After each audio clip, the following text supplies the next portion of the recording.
Hello, I'm Robert, and then this is another thing that's scaring people. I'm fact-checking science blog and fact-checking stories that scare people.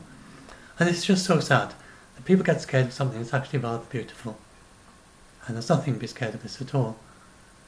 And this is that on the 21st of December, then it just so happens that on that particular day, it has to be some day in the year, then the Saturn and Jupiter are going to be close together.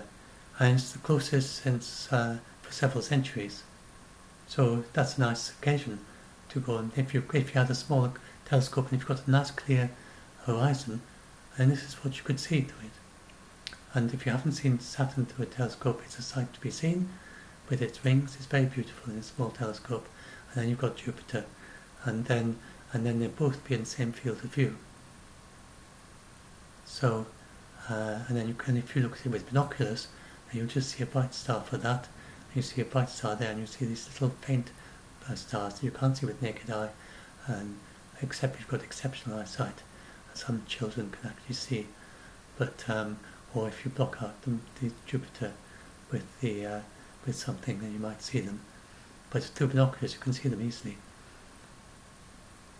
And then Saturn in the same field of view. So. And then this diagram here, so I'll bring it up in the, right, I've got it here somewhere, and this sky at night.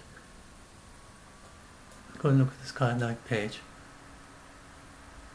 And they show the star and the two coming together, like this. That's Jupiter. Now this is just showing the position of the sky relative to the sun's set. And as you can see, that Jupiter's getting closer and closer to the Sun, and so is Saturn, and then they're just crossing each other at that point.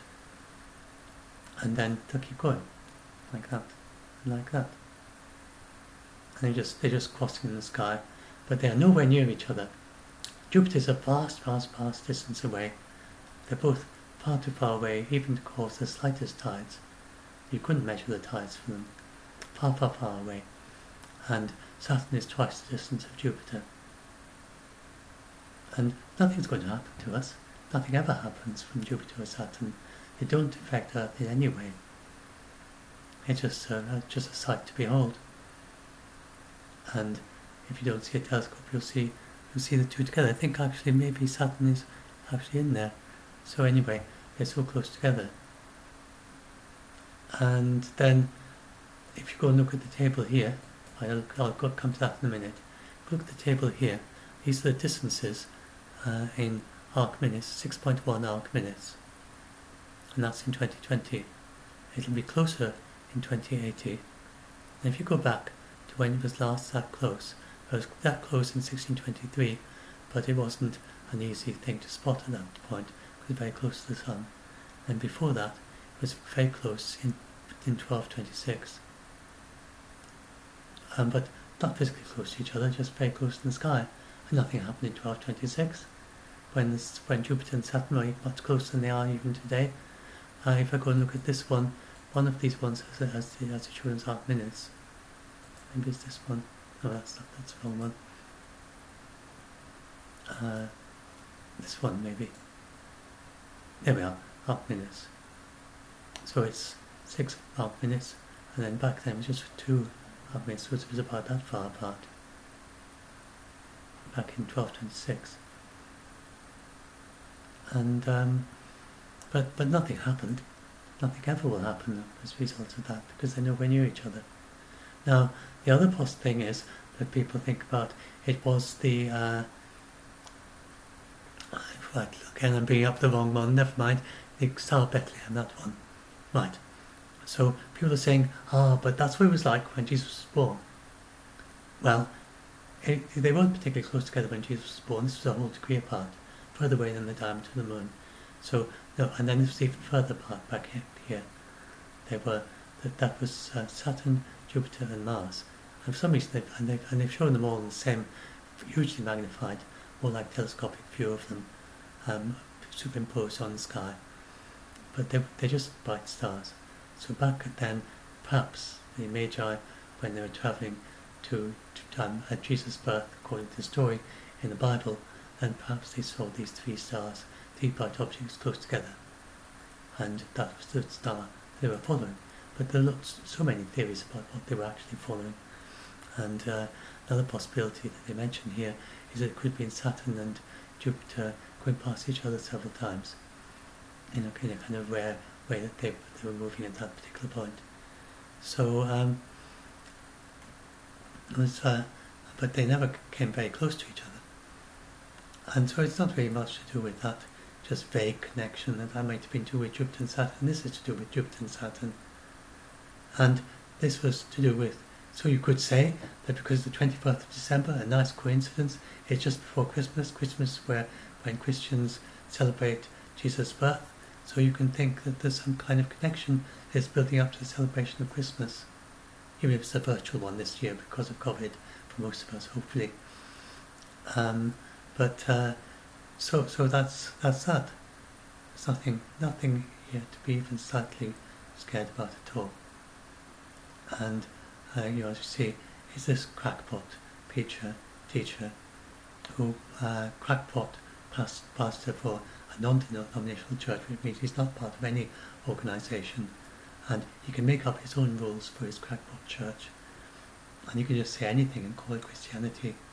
So he said that he talked about the Mayan gods, and nothing to do with Christianity. He talks about zombie apocalypse. It's nothing about zombies in the Bible. And he talks about alien invasions. Of course, there's nothing about alien invasions in the Bible. And then his big message is that you've got to go and buy gold. And why you should go and buy gold, he never explains why you should buy gold if you think that Jesus is going to return. I mean, how would gold help you? But that's his big thing. He spends several minutes usually at the start of each video telling you to buy gold. And he gives you the name of this non-notable website where you've got to go and buy this gold from. And this is not a good thing to do during a pandemic, especially because gold prices are skyrocket during a pandemic, then they'll fall at some point. And it's actually a commodity, so you don't have the same insurance as you have if you've got money in a bank account. And as a commodity, then you will have to, if you buy gold, then there'll be a certain little bit extra you've paid in order to a kind of premium on it, a little like the cost of trading the gold, or trading the physical quantity and sending it to you. And if you'd ever try and sell it back, then you have difficulty selling it as well, because it's not very easy to sell gold. So it's not a sensible thing for your ordinary mom and pop investor to buy gold. And yet this chap is constantly telling them for a few minutes at the start of every video, go and buy gold, that's what you've got to do, buy gold. Don't do it.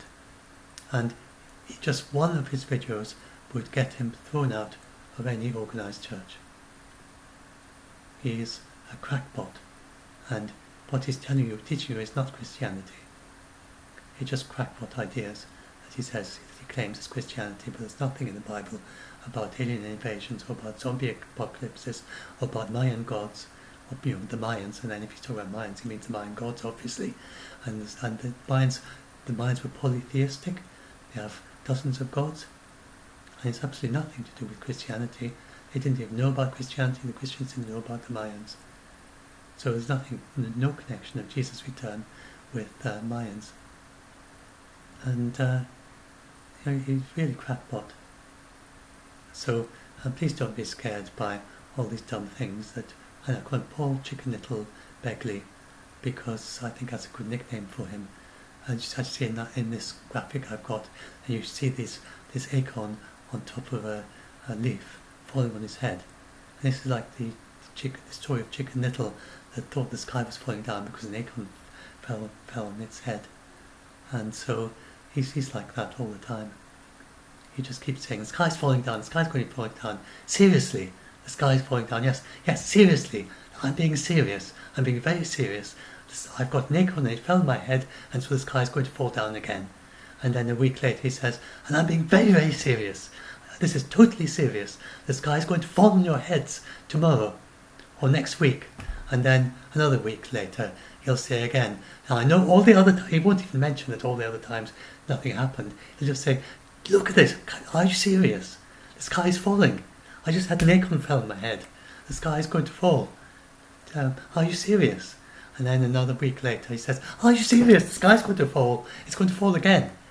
I mean, he doesn't say the sky is falling. He says other things. He says there's going to be an alien invasion. There's going to be a zombie apocalypse. There's going to be an asteroids debris field, which doesn't actually mean anything.